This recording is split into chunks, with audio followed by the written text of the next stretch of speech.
Sud Radio, la France à découvrir. Christophe Gicquel. Vive le temps d'hiver, boule de neige et jour de l'an et bonne année grand-mère. Joyeux. Ah, chers amis Sud Radio, en ce jour de Noël, de trêve, d'agape et de joie familiale, nous sommes heureux, dans la France à découvrir, de consacrer cette émission au thème de la solidarité. Solidarité du latin solidus, dense, solide, compact. Le mot signifie dépendance mutuelle entre les êtres humains, existant à l'état naturel et dû aux besoins qu'ils ont les uns des autres. Une notion historiquement familière en France, ancrée dans notre ADN citoyen et défendue au plus haut sommet de l'État comme une préoccupation et un devoir. Seulement voilà, nous comptons dans notre pays près de 10 millions de pauvres, celles et ceux qui vivent seuls avec moins de 1100 € par mois.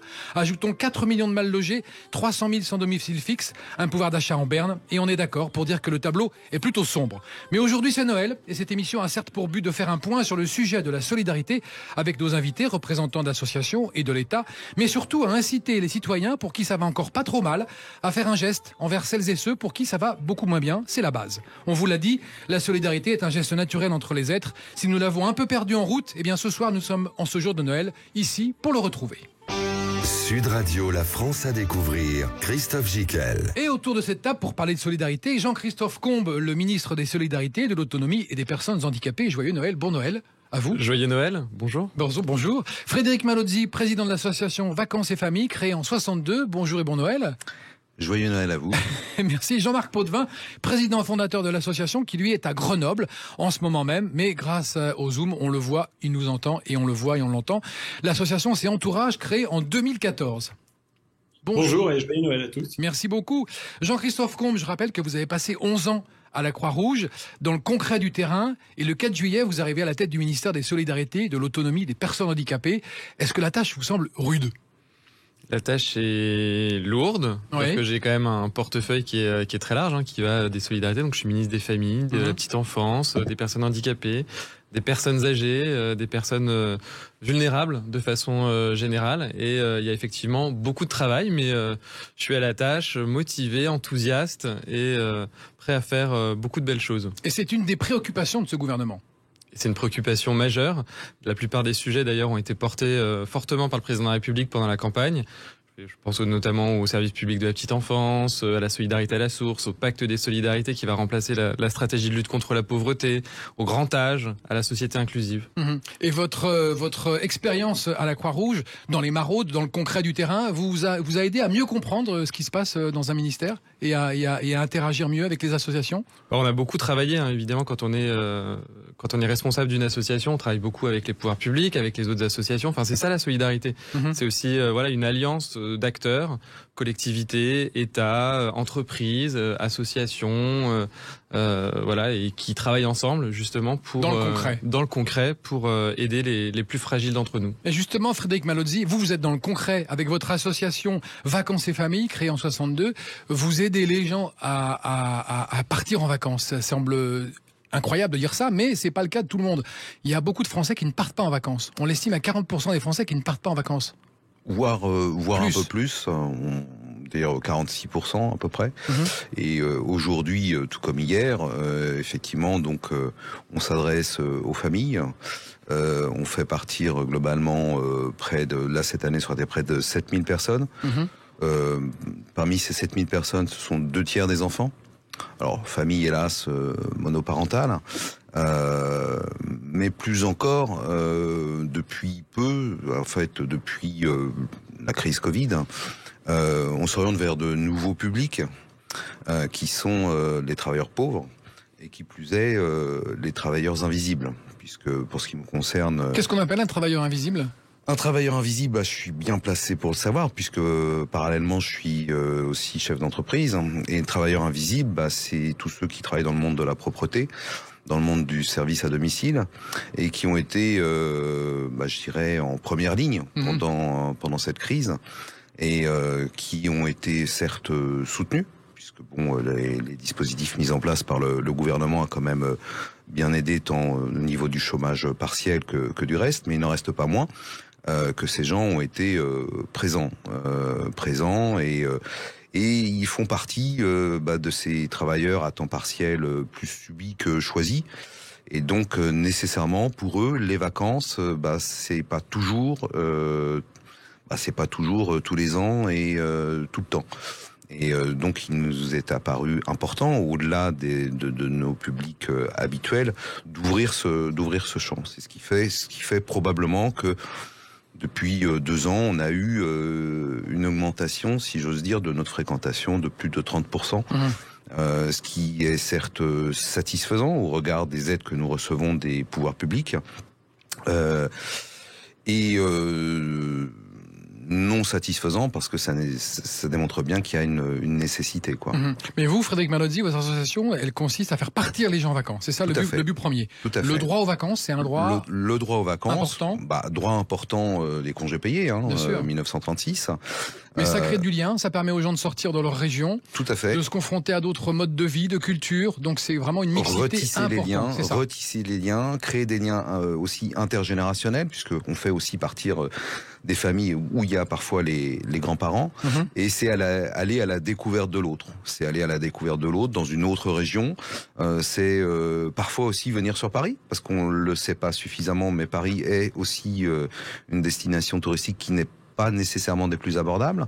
Et là, effectivement, on arrive quand même à faire venir des familles sur Paris et qui découvrent la Tour Eiffel et les autres monuments parisiens, quoi. Toutes les beautés de la capitale. Jean-Marc Potvin, président fondateur de l'association Entourage. Vous, le projet d'Entourage, il est porté par des personnes ayant connu la rue, des experts de l'action sociale et des professionnels du web. Votre démarche à vous, c'est de recréer du lien humain et de changer le regard de nous tous sur les plus précaires et les plus démunis. C'est bien ça ? Alors non seulement le regard, mais l'action citoyenne. C'est-à-dire que Entourage est parti d'un constat de personnes en situation de rue qui nous disaient je vois passer 3000 personnes tous les jours, il y en a 2 qui me disent bonjour, ou j'ai l'impression d'être un sac poubelle sur le bord de la route, ou j'ai pas de prénom, j'existe pas. Et en fait, évidemment que ces personnes, on les voit. Par contre, on aimerait bien agir, mais on ne sait pas comment faire. Donc l'idée, c'est de mobiliser les citoyens, c'est-à-dire vous et moi et tout le monde, sur un changement d'attitude et de regard vis-à-vis de ces personnes en situation de grande exclusion, et du coup d'agir auprès d'elles en créant des réseaux de soutien, des réseaux d'amitié, des réseaux de proximité. Et du coup, on a développé un réseau social, vraiment social, qui est une appli mobile qui connecte les voisins avec et sans-abri. Et déjà 150 000 utilisateurs déjà ? Voilà. Donc exactement sur l'application Entourage, sur laquelle derrière vous laissez guider pour entraîner des liens qui terminent par des liens dans la vraie vie, parce qu'évidemment le lien numérique est pas du tout la même qualité que dans la vraie vie. Et donc on recrée vraiment des réseaux de soutien. Et quand on regarde par exemple les études faites par les SAMU sociaux sur les maraudes, une étude nationale, le premier besoin exprimé par les personnes en situation de rue, c'est la discussion, le contact, l'écoute. En deuxième viennent les biens de première nécessité, et en troisième, hébergement, logement et mise à l'abri. Alors que si on pose la question aux citoyens, selon vous, quels sont les premiers besoins des personnes en situation de rue, en fait, le besoin de discuter, de se rencontrer n'est seulement répondu que par 3% des gens. C'est ce qu'a montré le baromètre de la fraternité. Donc voilà, l'idée c'est vraiment de connecter les voisins avec et sans abri et de rompre l'exclusion par la relation. Elles sont formidables ces associations, monsieur le ministre, donc, qui se battent comme ça au quotidien sur le terrain. Vous avez des retours vous avez des contacts permanents avec toutes ces associations ? En permanence, ouais. C'est remarquable. C'est les associations, c'est les entrepreneurs sociaux aussi, c'est les nouveaux acteurs de la solidarité.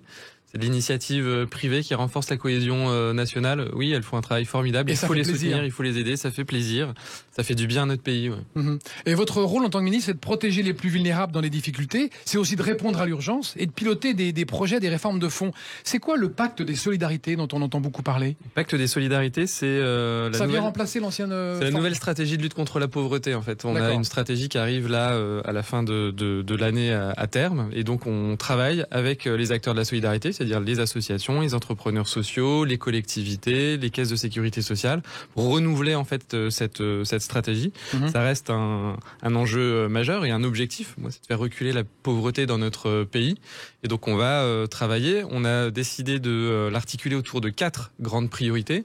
Les 2 premières sont celles déjà qui étaient au cœur de la première stratégie de lutte contre la pauvreté, savoir lutter contre les inégalités de destin, donc prévenir la pauvreté. Quand on voit contre la pauvreté des enfants, quand on sait combien l'enfance est déterminante pour la suite de la vie, on va continuer à investir fortement et dès le plus jeune âge, dans la continuité notamment de la politique des 1000 premiers jours, dès les 3 premières années de l'enfant qui sont importantes pour le développement.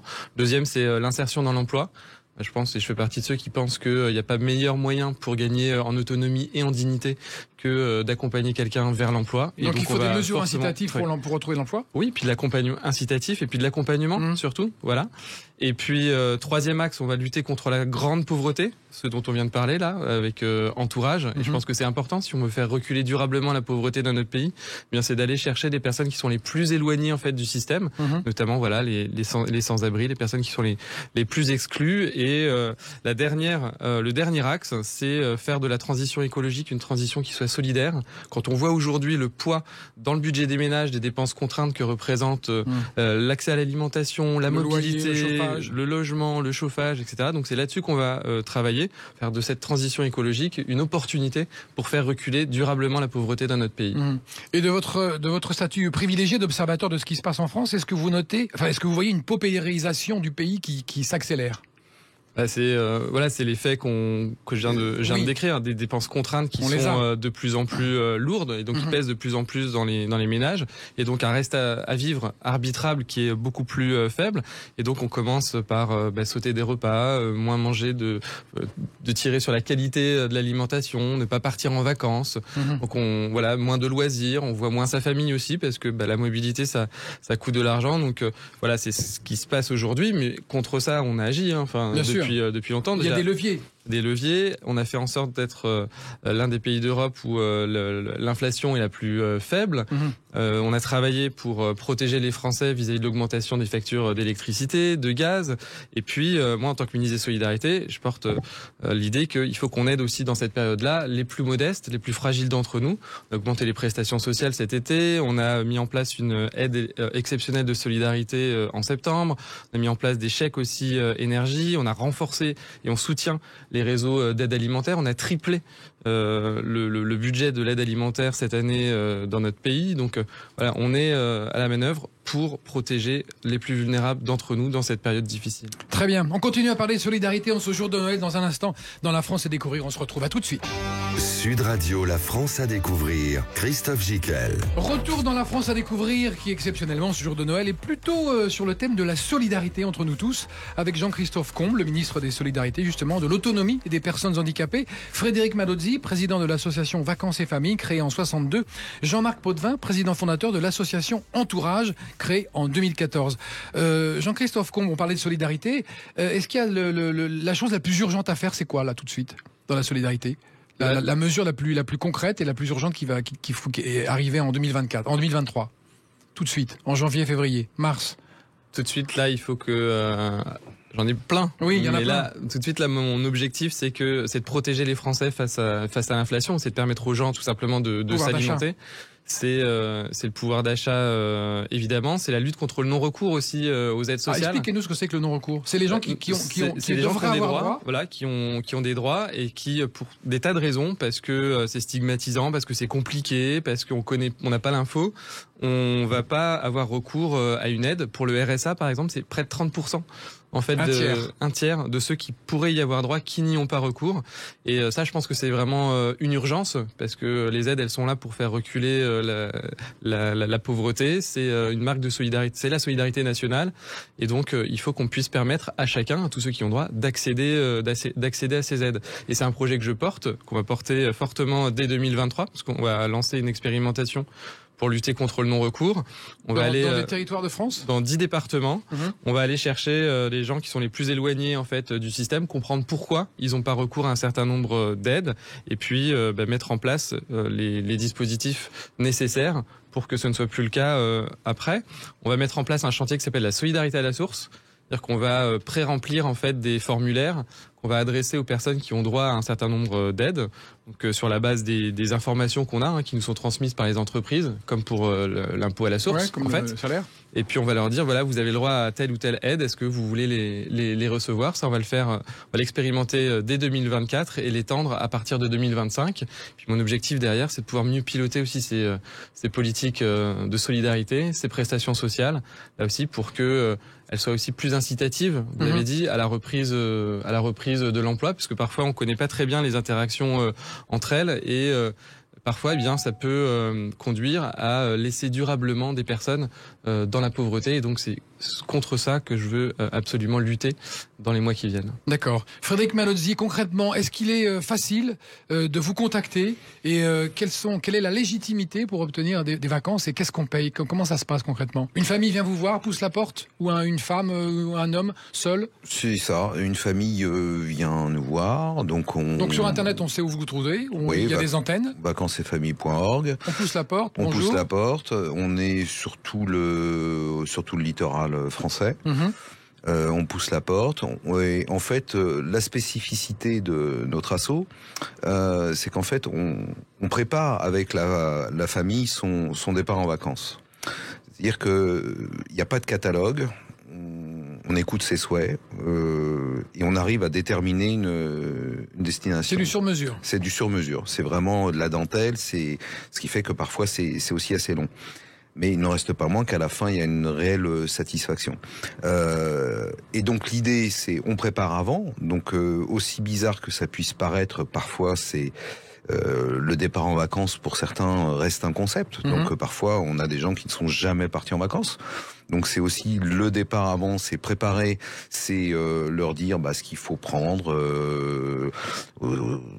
L'exemple que je donne, la crème solaire, ça peut paraître banal pour tout un chacun, un maillot de bain. Parfois ça ne l'est pas. Donc c'est ça. C'est donc le départ avant, y compris sur les transports, y compris parce que ça aussi c'est quelque chose qui coûte, y compris sur les transports. Ensuite c'est le pendant avec l'accueil des bénévoles. Et ça se passe où? Dans des centres Alors, ça se passe... On a des partenaires. Alors, la plupart du temps, ce sont des hôtels de plein air, donc en l'occurrence des campings. Donc, c'est du mobile-home, c'est de la caravane. Mais on a aussi des villages vacances, puisqu'on a un partenariat historique avec VVF. Et d'autres aussi partenaires complètement privés. Par exemple, sur Paris et aussi en province, sur Paris, on a Elgar Suite, et en province et sur Paris, on a les résidences Senior Domitis. Et donc tout ça fait que et on a aussi des maisons. D'accord. Des maisons d'accueil, des maisons d'accueil, et globalement, ce partenariat fait que chacun trouve à peu près ce qu'il veut. Le coût, par exemple, pour une famille de 4 sur 2 semaines, le coût initial pour 4 personnes est de 1 200 € à peu près.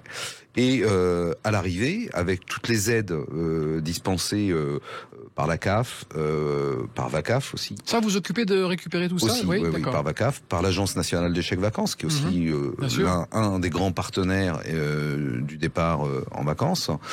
Bref, tout ça fait que à l'arrivée, la famille va payer que 20% du coût total du séjour. Mais elle doit payer quelque chose. Mais elle doit payer quelque chose. On y tient parce que ça permet aussi aux gens de dire à leurs enfants, on vous a offert des vacances. C'est-à-dire, papa, maman ou maman, vous a offert des vacances. C'est-à-dire que c'est quelque part, et on a des remerciements de famille, et ça c'est très émouvant, nous disant, vous ne nous avez rien offert, mais vous nous avez simplement offert le plus important, la dignité. Et ça, c'est quelque chose d'assez touchant. Concret, oui. Ouais, concret. Ce qui fait que, globalement, on arrive effectivement, dans ce cadre-là, à faire partir des familles. Et ça, après, le retour fait qu'il y a aussi un post-vacances où on débriefe. Et globalement, ce qu'on souhaite, même si il se peut que ça change, mais initialement, on ne souhaite pas que les gens partent plus de 3 fois avec nous, parce qu'on travaille à l'émancipation des gens. Et c'est une bonne règle. Voilà, et on souhaite que les gens... Pas toujours les mêmes. Pas toujours les mêmes, oui, tout à fait. Jean-Marc Potvin, président fondateur de l'association Entourage. Vous travaillez concrètement comment on vous contacte et qu'est-ce que vous proposez, vous, aux citoyens qui nous écoutent, là, qui voudraient vous rejoindre? En fait, chaque citoyen peut agir. C'est un petit peu comme pour l'écologie, en fait. On est tous une partie du problème et de la solution. Et du coup, le plus simple, c'est de rejoindre le réseau Entourage en téléchargeant l'appli. Et de là, vous êtes guidé vers des événements physiques qui se passent pas de chez vous. Des événements de convivialité, par exemple. Comme on a organisé plus de 3000 événements de convivialité qui sont des lieux de rencontre entre voisins, avec et sans abri. Donc, vous pouvez participer à un de ces événements, rencontrer des personnes et tisser des liens de relations avec elles. Là, sur Noël, on vient de terminer une opération Fat Cœur qui consiste à envoyer des cartes. Vous pouvez écrire une personne sans abri ou une personne en grande exclusion qu'on lui remettra, ça tisse des liens et ça initie des relations de ce type. L'an dernier, on a eu plus de 10 000 cartes de vœux comme ça qui ont été envoyées. Là, on lance l'opération Double Cadeau qui permet d'une certaine manière de financer toutes ces opérations-là et de permettre aussi de faire connaître le problème aux autres personnes.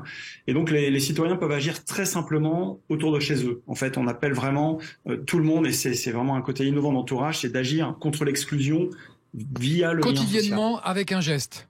En fait, on a tous en tête que ces personnes ont besoin de 2 €, d'un sandwich ou d'une couverture, mais le premier besoin, c'est un besoin d'exister en tant qu'être humain, en tant qu'être de relation. La Fondation de France fait une étude sur l'isolement en France. Il y a 7 millions de personnes dans notre pays qui sont en situation de grand isolement. Qu'est-ce qu'on appelle le grand isolement ? Alors, ils le mesurent soit par le nombre de contacts de visu, donc de vrais contacts qui ont lieu par an, et donc des gens qui n'ont plus de contacts, soit des gens qui ont plus de conversations. Là, on parle de personnes qui ont moins de 3 conversations par an. Donc, c'est juste effrayant. Ah oui. 7 millions. Et ces chiffres de la Fondation de France, c'est le CREDOP qui fait l'étude derrière et qui est remis à jour en permanence, montrent qu'il y a une corrélation très directe entre la pauvreté matérielle, économique, dont on pense quand on pense pauvreté, d'accord, les aides au logement, la nourriture, etc. Il y a une corrélation directe entre ça et l'isolement relationnel. D'accord. Donc vous prenez le problème un peu dès le départ, à la base, à la source en fait. Non, parce qu'il faut d'abord regarder la personne humaine comme une personne humaine. D'accord. Et pas comme un ventre ou pas comme quelqu'un qui doit se loger. Donc, mais bien sûr qu'on a besoin de manger, bien sûr qu'on a besoin de se loger, et c'est au moins aussi important. Mais il y a aussi des hommes et des femmes qu'aujourd'hui notre société rejette, qu'on laisse en dehors de nos systèmes, qui sont planqués dans des hôtels sociaux, dans des centres d'hébergement d'urgence, dans les plans grand froid. Et ça, c'est pas juste. C'est-à-dire que, et là-dessus, chacun peut agir. C'est-à-dire que si on change notre regard, notre manière d'agir auprès de ces personnes, donc par exemple chez Entourage, là, le plan grand froid qui a été lancé, autour de vous, vous pourrez participer par exemple à une soirée jeu qu'on va organiser à l'intérieur d'un gymnase qui va accueillir des personnes sans abri. D'un côté, il y a une soirée qui est potentiellement sordide où on va dormir les uns à côté des autres dans un gymnase à cause du plan grand froid. Et nous, on va transformer cette soirée-là en une soirée vraiment sympa où les voisins vont venir avec nous. On va organiser des soirées jeux, créer des liens, se rencontrer et dire à ces personnes, t'existes, tu comptes pour moi, tu vaux quelque chose. Là, on est à Noël aujourd'hui. Noël, vous vous rappelez que c'était il y a 2022 ans le point de départ de notre calendrier planétaire, d'accord ? C'est l'histoire d'un homme qui naît sans abri. C'est-à-dire qu'il n'y avait pas de place pour lui. Il n'y avait pas de place pour lui dans la salle commune, et donc il s'est retrouvé à naître dans une étable. Absolument. Et l'air de rien, ça nous dit quelque chose sur notre humanité. C'est-à-dire qu'il y a 2000 ans, on avait compris que le plus humain, c'est peut-être pas celui qu'on croit qui a le pouvoir, qui a la richesse, c'est peut-être le plus fragile. Et comment on s'en occupe ? Donc aujourd'hui, on continue de rejeter des gens dehors. Du coup, on invite chacun à agir, et l'association Entourage, elle permet ça en fait. Le réseau, plus qu'une association, permet vraiment l'action de proximité très simple. Il ne s'agit pas de transformer les voisins en travailleurs sociaux, mais et Monsieur le ministre parlait tout à l'heure du nombre de personnes qui avaient un non-recours au minima, donc un chiffre important. En fait, on observe la même chose sur le lien, c'est-à-dire que aujourd'hui, sur toutes les personnes SDF qui sont engagées dans la communauté Entourage, 53% disent n'être suivis par aucune autre association, donc plus d'une personne en grande exclusion sur 2, et 66% d'entre elles n'ont aucun référent social. Donc en fait, on va vraiment récupérer des gens qui sont hors système et qui en plus sont hors système de l'aide. Donc ils sont complètement sortis des radars, quoi. Parce qu'ils n'y croient plus. D'accord. Ils croient en eux-mêmes, ils croient plus aux autres. Donc l'idée, c'est que nous, on peut leur dire, mais tu comptes pour moi, t'existes. Et à ce moment-là, on retrouve des éléments de motivation, de dignité humaine. Très bien. Et ils sont repris dans un jeu de relations, quoi. Très bien, Jean-Marc Potvin. On va continuer cette émission passionnante sur la solidarité et comment elle s'exerce dans notre pays. Et on ne doit pas désespérer quand on vous écoute et quand on écoute ceux qui sont autour de cette table. À tout de suite dans quelques minutes. Sud Radio, la France à découvrir, Christophe Gicquel. Retour en ce jour de Noël dans cette émission consacrée aux solidarités et comment elles s'exercent. Et on le disait juste avant cette pause qu'on est bien quand même. On ne doit pas désespérer. Avec Jean-Christophe Combe, le ministre des Solidarités, de l'Autonomie et des Personnes Handicapées, Frédéric Malozzi, président de l'association Vacances et Familles, créée en 62, et Jean-Marc Potvin, président fondateur de l'association Entourage, créée en 2014. Monsieur le ministre, quand on entend les associations se battre comme ça au quotidien, on se dit qu'on est dans un pays où la solidarité, on l'a un peu chevillée au corps. Ça veut dire quelque chose, la charité, la solidarité, l'entraide entre nous. On ne trouve pas ça forcément partout ailleurs, on peut en être fier.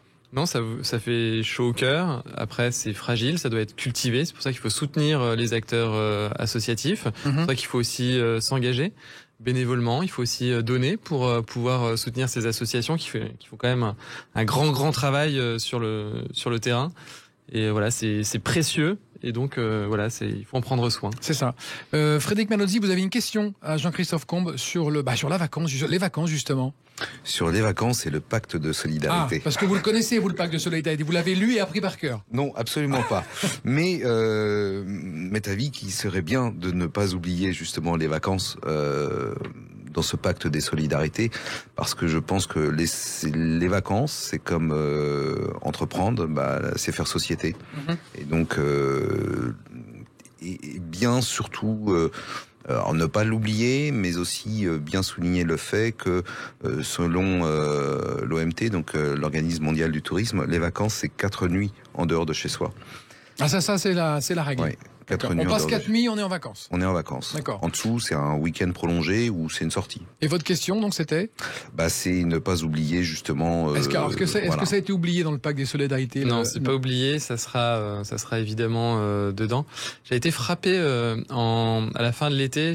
Quand je suis rentré de vacances, je suis allé. Vous étiez où ? J'étais chez mes parents à Perpignan. Ah.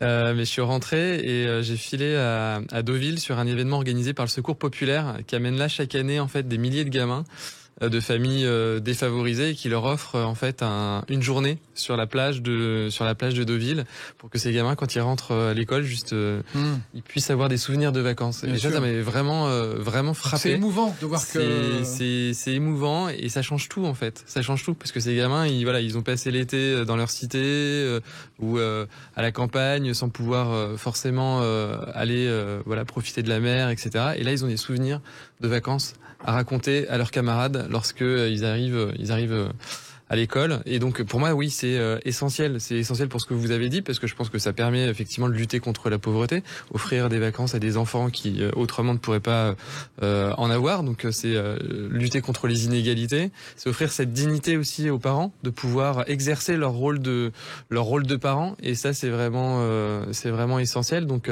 oui, moi je veux soutenir ces initiatives et je veux que on puisse donner cette priorité de pouvoir offrir des vacances à une majorité de familles dans notre pays. Donc ça sera bien dans le futur pacte des solidarités qui n'est pas encore rédigé puisqu'on y travaille avec les associations et début 2023. Donc j'espère avant la fin du premier trimestre qu'on puisse le signer avec tous les acteurs de la solidarité dans notre pays, parce que l'idée c'est vraiment c'est un pacte, donc c'est un engagement collectif à pouvoir répondre aux objectifs qu'on va se fixer pour faire reculer la pauvreté durablement dans notre pays. Et les citoyens sont impliqués dans la fabrication, enfin dans la réalisation de ce pacte, oui. Oui, ça c'est essentiel. On en parlait d'ailleurs tout à l'heure. Je crois que la participation, elle est essentielle. Aujourd'hui, il n'y a plus de politique publique qu'on construit sans la participation des citoyens et notamment des personnes les plus démunies. Voilà, moi je travaille sur le grand âge aujourd'hui avec des personnes âgées, comme on travaille sur les politiques d'inclusion avec des personnes en situation de handicap. C'est essentiel. Aujourd'hui, on peut pas faire la loi, on peut pas créer des politiques publiques sans cette expérience, sans valoriser d'ailleurs le savoir-faire expérientiel, effectivement, des personnes qui sont qui de mieux pour savoir ce dont elles ont besoin que les personnes qu'on va accompagner, qu'on va aider. Et donc et donc c'est notre responsabilité collective, commune. Je sais que ça se fait beaucoup aujourd'hui dans les associations, pouvoir donner la parole à ceux qu'on n'entend pas, ceux qui sont invisibles et ceux qu'on va aider demain. Et c'est ce que fait aussi Entourage. Et là aussi, c'est un travail qui est remarquable. Mais est-ce que vous faites encore des maraudes, Monsieur le Ministre, de temps en temps ? Oui, j'en ai fait toute la semaine dernière. J'en ai fait encore plus là parce que il y avait le plan grand froid. Donc les maraudes, rappelons pour ceux qui nous écoutent, c'est d'aller sur le terrain, parler sur le terrain. C'est essentiel. C'est pour créer ce lien vital, ce lien social, pouvoir aussi donner de la dignité, une existence aux personnes qui sont à la rue, s'assurer qu'elles vont bien. Et quand il fait froid, il faut redoubler de vigilance. Bien sûr. S'assurer qu'elles vont bien, éventuellement leur proposer, elles ne souhaitent pas toujours, mais essayer de les convaincre d'aller à l'abri quand il fait vraiment très froid, parce qu'elles risquent encore plus que d'habitude. Voilà, voir si leur état de santé est satisfaisant ou pas, et tout simplement discuter avec elles, échanger, parce que ça peut paraître quelque chose de simple, mais effectivement l'isolement aujourd'hui, il tue presque plus que c'est ce qu'on voyait avec l'association Entourage qui nous disait ça, effectivement. On a vu pendant la crise sanitaire aussi, chez les personnes âgées. Enfin voilà, l'isolement, il tue dans notre pays, parce que les personnes, elles sont seules, elles ont pas de contact, ni avec leur famille, ni avec leurs voisins, ni parfois avec aucun service. Et c'est un fléau contre lequel il faut vraiment qu'on lutte collectivement. Complètement. L'association Entourage, on n'appelle pas ça des maraudes chez vous, on dit des rencontres nomades. C'est quoi la différence ? Oui, parce que la maraude, c'est un peu connoté, c'est le voleur de poules, le maraudeur. Ah oui, d'accord. Donc, on va faire des rencontres, et c'est plutôt par pédagogie, c'est pour montrer aux gens que finalement, c'est très facile, et c'est une belle expérience d'aller à la rencontre de personnes en grande exclusion. Donc ces rencontres nomades, ça fait partie des modes d'action qu'on propose aux membres de notre communauté pour aller rencontrer des personnes en situation de rue. Mais l'idée est vraiment de faire des rencontres. Et ces rencontres, nous on appelle ça des rencontres transformantes, parce qu'en fait elles transforment les deux parties. Aujourd'hui, on a 86% des riverains qui ont changé leur comportement à l'égard des personnes SDF après avoir connu Entourage. Et tenez-vous bien, on a 62% d'entre eux qui disent avoir changé en général dans leur vie leur rapport aux autres. Parce que quand on fait des rencontres comme ça avec des personnes qui vivent des choses et qui ont des histoires de vie qui sont parfois abominables, d'une certaine manière, cette personne, ça lui fait du bien d'avoir quelqu'un à qui échanger, etc. Mais vous êtes bouleversé, et peut-être vos peurs tombent, vos préjugés, une certaine dureté peut-être qu'on a vis-à-vis des autres peut s'estomper parce qu'on comprend mieux la situation. Donc il y a en recréant ces rencontres, en fait, on lutte contre une espèce de fléau global qui est l'individualisme intégral, dans lequel on vit. C'est notre époque très individualiste. Il y a un monde moderne qui est extrêmement dur sur la personne. Et puis on a la peur de l'autre aussi. Il y a la peur de l'autre, et puis on est sur une logique utilitariste. Vous voyez, on vous regarde à l'aune de ce que vous êtes capable de faire, de produire, de consommer. Même en amour, on regarde si vous valez encore quelque chose sur le marché de l'amour quelque part, d'accord ? Et sinon, on vous jette. Et donc, il y a cette espèce de culture de déchets qui rejette des gens à l'extérieur. C'est la même que la culture de déchets pour l'écologie, et qui est redoutable. Donc, on lutte contre ça. Et les rencontres réhumanisent, parce que là, on recrée ce qui devrait être un naturel, mais on recrée du lien avec des gens qui partagent nos quartiers, qui partagent nos vies en réalité, et à qui on n'ose plus parler. Vous êtes dur sur le marché de l'amour quand même. On nous jette, pas toujours. C'est vrai. Mais il y a un petit côté quand même il faut être beau, jeune, en bonne santé et séduisant, et pareil sur le marché du travail, et être capable de consommer.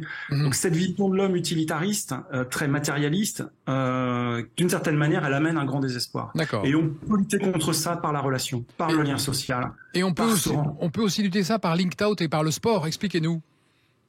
Alors tout à fait, Monsieur le Ministre tout à l'heure parlait de l'insertion par l'emploi. Donc on a créé il y a 2 ans le réseau professionnel des gens qui n'ont pas de réseau, qui s'appelle Linked Out, donc, qui est un clin d'œil au réseau LinkedIn qui nous autorise d'ailleurs à utiliser cette marque. Mais et donc Linked Out, on a remarqué qu'un certain nombre de personnes en grande exclusion avaient les capacités de travailler, l'envie de travailler, l'expérience, la compétence, mais sans réseau, on peut pas trouver. C'est ça. Et l'idée de Linked Out, c'est que tout le monde ici a du réseau et peut partager ce réseau à ces hommes et ces femmes, peut leur offrir de la visibilité sur leur propre réseau professionnel. Donc on accompagne des gens vers l'entreprise, des gens qui sont en situation d'exclusion mais prêts à travailler, et on appelle d'une certaine manière l'entreprise à se transformer pour accueillir ces personnes, et on se rend compte que c'est une richesse pour l'entreprise. Et concrètement, comment ça se passe si quelqu'un vous écoute là en ce moment à la radio, il dit tiens, je vais aller sur l'appli, il faut qu'il télécharge l'appli. Vous pouvez aller sur linksout.fr, tout à fait, vous verrez le CV de nos candidats. Si dans votre réseau vous pensez que il y a des entrepreneurs ou des entreprises qui pourraient avoir du travail pour eux, vous prenez leur CV et vous les partagez sur vos réseaux sociaux. C'est le premier mode d'action. D'accord. Après, les entreprises viennent s'engager aussi avec nous pour coacher ces bénévoles, on les accompagne. Donc vraiment, on incite chaque citoyen et chaque entreprise à venir agir sur l'emploi. Et vous avez mentionné Entourage Sport. En fait, on est en train de lancer la même chose. Vous savez qu'il y a les JO qui arrivent bientôt. On a vu la ferveur qu'une Coupe du Monde de foot pouvait générer. mais il faudrait pas que cette ferveur de sport laisse en dehors un certain nombre de personnes. Et du coup, Entourage Sport qu'on est en train de préparer va permettre de à la fois faire participer ces grands événements à des personnes en grande exclusion, mais surtout d'amener dans les salles de sport et dans les clubs et dans les fédérations sportives des personnes en grande exclusion, mais qui vont être amenées par des voisins. On partage une passion. Vous et moi, on aime le ping-pong, l'aïkido, ou je sais pas quoi. Et ben, je vous emmène dans ma salle de sport, et là, vous retrouvez du réseau, vous retrouvez une existence, vous retrouvez une raison d'être, parce que le jour où vous n'êtes pas là, votre équipe perd, parce que vous êtes important pour l'équipe. Donc, d'une certaine manière, on reconnecte les personnes dans des réseaux durables, des réseaux préexistants. Vous êtes complètement en adéquation avec votre leitmotiv. La chaleur est une énergie humaine renouvelable. Utilisons-la. Voilà, on essaye de faire fondre la glace de l'indifférence. C'est ça. On continue cette émission en parlant de solidarité avec nos invités sur ce plateau. À tout à l'heure dans un instant. À tout de suite. Sud Radio, la France à découvrir. Christophe Gicquel. Et dans cette émission, La France à découvrir, nous parlons de solidarité et de voir comment elle s'exerce. Elle s'exerce plutôt bien, mais le travail est assez long, est assez lourd. Jean-Christophe Combe est le ministre des Solidarités, de l'Autonomie et des Personnes Handicapées. Il est avec nous. Frédéric Malozzi, président de l'association Vacances et Familles, créée en 62, qui est avec nous aussi. Et Jean-Marc Potvin, qui est à Grenoble, lui, qui est président fondateur de l'association Entourage, créée en 2014. Justement, Jean-Marc Potvin, aviez-vous une question à poser à monsieur le ministre, qui vous attend de pied ferme? Alors, justement. Moi, en fait, je rêve que on puisse changer votre titre, monsieur le ministre, entre ministre des Solidarités plutôt le ministre de la Fraternité. Parce que je trouve que ce mot est beaucoup plus fort, en fait, et beaucoup plus engageant. Et que c'est bien d'être solidaire. Et les Français se jugent solidaires d'ailleurs. Dans le baromètre de la fraternité, on a posé la question et il y en a que 31% qui pensent qu'on est peu solidaire. On se juge nous-mêmes plutôt bons en solidarité. Mais en fraternité, ce qui est beaucoup plus fort, hein, c'est on est mauvais. Je laisserai mon frère ou ma sœur dormir dehors, quoi. Bah, ouais. Non. Et je trouve que c'est dommage. Et d'ailleurs, dans ce même baromètre de la fraternité, la fraternité arrive en avant-dernier dans la liste de comment nous, les Français, on se voit nous-mêmes sur ces questions-là, quoi. Donc voilà, c'est une petite suggestion de est-ce qu'on peut transformer votre titre? C'est une question très très grave. Je crois que ça demande réflexion.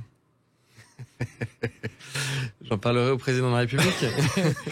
Mais en revanche, la question de la fraternité, elle est essentielle. C'est clair que c'est la devise de la République. Mais voilà, il faut la vivre au quotidien et elle s'exprime de façon concrète dans notre système de solidarité et dans les solidarités qu'on fait vivre. Voilà, quand je rencontre des associations familiales, elles regrettent que je n'ai pas dans mon titre ministre des familles. Idem sur la petite enfance, mais c'est bien dedans et croyez-moi, je ferai tout pour le promouvoir. Et je crois d'ailleurs qu'il y a en préparation un grand événement autour de la fraternité dans les mois qui viennent.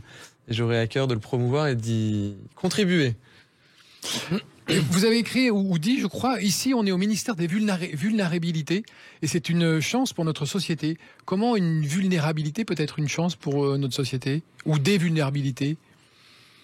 C'est ce qu'on a vécu pendant. Je prends toujours cet exemple, c'est ce qu'on a vécu pendant la crise sanitaire en fait, quand on s'est tous rendu compte que on était vulnérables. Ça nous réveille et justement ça nous fait dire que face à certains événements, on est tous égaux et on est tous vulnérables et que ça crée en nous un devoir de solidarité qui est bon pour la société, bon pour la cohésion nationale, qui renforce la résilience de notre société et c'est essentiel. Moi, en tant que ministre, c'est pour ça que je suis contente d'avoir Entourage avec nous ce matin, mais j'ai besoin de faire changer le regard sur les vulnérabilités. Et ça vaut pour les personnes en situation de précarité, comme pour les personnes en situation de handicap, pour les personnes âgées aussi, voilà, qui l'agisme il est aujourd'hui au sein de notre société. On pourra pas bien vieillir demain si on fait pas une autre place à nos seniors, à nos aînés au sein de la société, si on fait pas du vieillissement un futur désirable, je dis souvent ça. Bref, il faut qu'on change le regard sur les vulnérabilités pour que notre société elle soit meilleure demain, elle soit plus forte et voilà, qu'on soit mieux aussi au sein de la société. Et ça ira déjà un peu mieux si on se sent mieux individuellement. Frédéric Malozzi, quels sont les retours que vous avez concrètement des gens qui viennent et qui sont partis en vacances? Donnez-nous un exemple d'un homme ou d'une femme qui vous a dit voilà, ça a changé ma vie, il s'est passé des choses. Oui, c'est pas ça. Il y en a tellement. 7000 personnes partent avec vous chaque année. C'est bien tout le. Mais vous avez un retour d'expérience de ce côté on a un retour bénéfique. d'expérience et pour faire le parallèle avec ce que fait l'assaut de Grenoble. Entourage, oui. C'est l'année dernière ou l'année d'avant. On a eu l'opportunité, et quel témoignage fabuleux, en fait, de quelqu'un qui était à la rue, un SDF, à qui on a pu permettre d'emmener ses enfants en vacances, qu'il n'avait pas vus depuis 2 ans. Et là, vous dites qu'en fait, le temps que vous passez à vous échiner, à aller chercher des subs, à aller chercher des financements à l'extérieur, parfois temps à monter des projets, etc. Bah tout ça, c'est pas du temps de perdu. Là, on le mesure. Là, on le mesure. Et c'est là où on se dit que oui, le regard qu'on porte sur les autres est important. Et ne serait-ce même que porter un regard. Et c'est vraiment... c'est extrêmement touchant. C'est extrêmement touchant parce que ce qui nous paraît banal, de gens qui partent en vacances, parce que nous, vous et nous avons l'opportunité de partir en vacances, bah, beaucoup ne partent pas et on a l'impression de tomber l'armoire en disant bah tiens, voilà. Donc c'est aussi permettre aux personnes isolées, aux personnes âgées aussi, de pouvoir retisser des liens. Et c'est quelque chose de... Et là on dit que le pari est gagné. Ouais, mais il y a encore du boulot. Il y a encore du boulot, oui. Chez Entourage, vous aviez, on en a parlé quand on a préparé cette émission, le cas d'Eric, qui était un garçon qui était au métro Rome, qui jouait la guitare, je crois. Et lui, c'est pareil, il a retrouvé du travail, maintenant il est inséré, il est dans une banque. Expliquez-nous son parcours. Oui, alors déjà juste une petite précision, on n'est pas du tout à Grenoble, l'association Entourage, on est bien national, le siège est à Paris, oui, on est c'est vous qui êtes à Grenoble. Marseille, voilà. Oui, et en fait, une des particularités d'Entourage, c'est que au cœur de notre gouvernance, il y a des personnes sans abri ou anciennement sans abri. C'est-à-dire que toutes les décisions, on les prend avec des personnes en situation de rue. C'est le comité de rue, ça s'appelle. Voilà, comité de rue. Et là, vous me parlez d'Eric, qui en fait maintenant a rejoint le comité de la rue. Effectivement, quand on l'a rencontré, il vivait dans un métro, il dormait dans un métro, faisait la manche sur les couloirs qui descendent dans le métro. Et en pas longtemps, on parle en moins de 2 ans, effectivement, il a son appart, son boulot, etc. Et en fait, on n'a rien fait pour lui.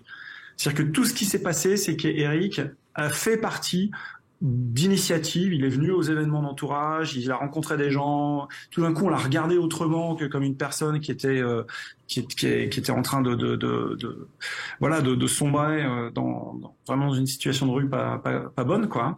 Et ce simple changement-là de relation fait qu'il a retrouvé la motivation, il s'en est sorti. Donc, et on a plusieurs exemples comme ça qui nous rendent extrêmement confiants, en fait, de pas abandonner la partie et du rôle tout simple que chacun peut jouer. Il y a le cas d'une mère de famille aussi qui demandait des cours pour ses enfants. Absolument, oui, qui est arrivée en France parce qu'elle vivait des violences conjugales trop fortes dans son pays. En fait, pour fuir ces violences conjugales, elle arrive en France. Elle parle bien français parce qu'elle vient d'un pays où on parle bien français. Et elle tombe à la rue tout de suite. Et ses 3 enfants. Et l'application Entourage, elle la télécharge en disant j'ai besoin d'aide pour du support scolaire, donner des cours de maths à mon fils parce que je veux qu'ils aillent à l'école et qu'ils s'en sortent. Et de fil en aiguille, au départ en demandant de l'aide, elle rencontre des amis et ses amis lui redonnent confiance. Et j'ai déjeuné avec elle il y a pas très longtemps, il y a 1 mois et demi de ça. C'est incroyable, quoi. Elle a son travail, elle a son appartement, elle est sortie complètement d'affaires. Donc, faut pas sous-estimer la puissance de ce réseau, de ce regard qu'on porte, de ce lien d'amitié qu'on tend. Et un jour, cette femme me disait, mais Jean-Marc, tu peux pas savoir l'importance d'avoir un numéro de téléphone de quelqu'un que je peux appeler. En fait, c'est une personne qu'elle avait rencontrée au travers d'Entourage, qui était devenue son amie, et on s'en rend pas compte. Moi, j'ai beaucoup trop de monde dans mon carnet de contacts, quoi. Donc, d'avoir un numéro de téléphone sur lequel compter. D'accord. Monsieur le ministre, est-ce que notre système de protection sociale a encore quelques carences et comment mieux le piloter? Est-ce qu'il y a des choses qui vous agacent encore aujourd'hui? Ça marche pas, il faut quand même aller mieux. Oui, la complexité de notre système. C'est ce qu'on dit. Bien sûr, il est complexe, il est lisible et c'est grave parce que ça amène de la défiance en fait. Et ça crée du non-recours, dont on a parlé tout à l'heure, 30% pour le RSA, de personnes qui devraient y avoir droit, qui n'ont pas. Et donc, Voilà, il y a un sujet d'égalité des citoyens aussi vis-à-vis de notre système de protection sociale. Ça engendre aussi de la fraude, de la complexité. Bien sûr. Et ça décrédibilise. La fraude peut s'engouffrer dans la complexité. Exactement. Et aujourd'hui, on a du mal à mesurer l'efficacité de tout ça. Alors, on sait qu'on a l'un des systèmes de protection sociale les plus efficaces de tous les pays développés. Mais on peut pas se satisfaire de là où on est. On a encore 14,6% de pauvres dans notre pays. Et donc, c'est qu'il y a encore quelque chose qui ne fonctionne pas. Et je pense que tous autour de cette table, on aimerait bien ne plus exister. Finalement, qu'il y ait plus il y ait plus de misère, qu'il y ait plus de pauvreté. Et voilà. Et donc, on va aller simplifier, rendre plus efficace notre système de protection sociale pour conserver la confiance et puis atteindre nos objectifs. Voilà. Ça, c'est votre gros dossier, c'est votre gros travail d'Hercule. Reculer la pauvreté. J'en ai d'autres. Oui, il y en a plusieurs. J'en ai d'autres. Je suis aussi ministre des personnes âgées. Et donc, moi, je suis arrivé dans un contexte un petit peu particulier. Et donc, mon objectif, c'est que demain aussi, eh bien, dans notre pays, on puisse bien vieillir. C'est-à-dire que, quand vous devez confier vos parents dans un EHPAD, qu'on soit certain qu'ils soient bien traités, qu'ils soient en sécurité, certain que l'argent public qu'on y met, il soit bien utilisé. Voilà, donc on a quand même du travail. Qu'on permette aussi aux 80% de gens qui veulent vieillir chez eux, de bien vieillir aussi à domicile, pour adapter les logements, pour faire en sorte qu'ils aient des aides et du service à domicile. Pour ça, il faut qu'on arrive à recruter. C'est les tensions qu'on a aujourd'hui sur ces métiers, qui sont pourtant des métiers qui ont du sens. Il faut vraiment qu'on investisse fortement sur des métiers qui ont du sens, qui ont de l'impact, et pour lesquels on aura des besoins immenses.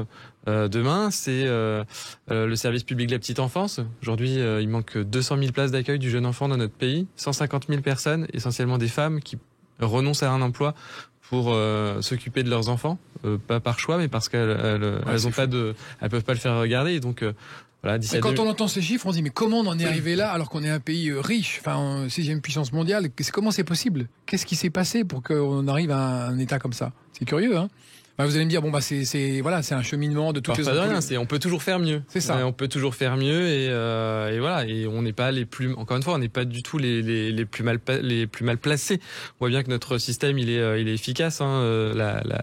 Notre système, il a quand même permis qu'il n'y ait pas d'explosion de la pauvreté à la suite, contrairement à tous les autres pays dans le monde, à la suite de la crise sanitaire. Voilà, le quoi qu'il en coûte, il nous a permis d'avoir un taux de pauvreté stable. Et c'est pas suffisant parce que notre ambition, c'est de le reculer. Mais voilà, on a quand même un système qui est quand même puissant, qui est relativement efficace, mais il faut qu'on aille encore plus loin. Et comme à l'association Entourage, vous encouragez les gens, les citoyens, les uns les autres, à poser des actions comme ça individuelles de solidarité. On n'a pas besoin d'être dans une association pour aller au-devant des autres et faire des maraudes. On peut le faire soi-même spontanément. Exactement, et je pense que c'est important. C'est-à-dire vraiment, il faut qu'on élargisse au maximum notre capacité collective à agir, à être solidaire, qu'on donne du pouvoir d'agir, on va dire, aux citoyens, qu'on les forme, qu'on lutte contre les préjugés, parce que c'est facile finalement d'aider son voisin, d'aider une personne sans abri qu'on a sur le trottoir en bas de chez soi, qu'on voit tous les matins, qu'on voit à côté de laquelle on passe tous les matins sans forcément la voir, alors qu'on peut tout à fait on fait tous un effort demain, on dit bonjour et c'est hyper important. Voilà, moi j'ai écouté l'histoire là tout à l'heure, c'est encore mieux que le chocolat quoi en termes d'antidépresseurs. Voilà, c'est ces histoires de personnes, de familles qu'on arrive à sortir de la pauvreté, de la misère, à qui on redonne le pouvoir d'être parents, des enfants à qui on permet de faire des études, etc. Enfin, c'est juste c'est super quoi, c'est bon pour la santé. Donc moi j'invite vraiment tous les citoyens à faire des actions solidaires. Très bien. Rappelez-nous le site de l'association. Vacancesetfamilles.org. Très bien. Et Entourage? On est à entourage.social et j'en profite parce qu'on est en fin d'année pour faire un appel. Aux dons. On a besoin d'aide financière, voilà. D'accord. Donc de venir nous aider parce que en fait on est comme une start-up, sauf qu'on peut pas lever plein d'argent parce qu'on est une association et on a vraiment des besoins forts pour créer ce réseau social. Donc, n'hésitez pas à venir nous aider financièrement sur Entourage. Vous pouvez faire un don à l'association. Et ça se fait sur le site facilement, en numérique, tranquille, sécurisé. Et sur le site. Et Parfait. Vous pouvez regarder aussi notre site. Donc ça, c'est entourage.social. D'accord. Mais vous pourrez aussi, on a fait un petit clin d'œil pour Noël, d'aller sur le double-cadeau.entourage.social.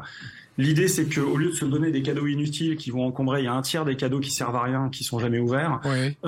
Vous faites un don à Entourage, mais vous pouvez défiscaliser votre don. Et du coup, avec la défiscalisation de votre don, vous faites un autre cadeau à quelqu'un qui lui-même va faire un don. Très bien. Bonne idée. Merci beaucoup à tous d'avoir participé à cette émission. Jean-Christophe Combe, merci beaucoup d'être venu dans La France à découvrir. Mais Frédéric Malozzi également et Jean-Marc Potvin. Et on retrouve évidemment toutes les coordonnées sur vos sites respectifs internet, c'est .gouv.fr en ce qui vous concerne, monsieur le ministre. Social.gouv.fr. Et joyeux Noël à tous et à bientôt dans La France à découvrir. Salut. Merci, au revoir. Joyeux Noël.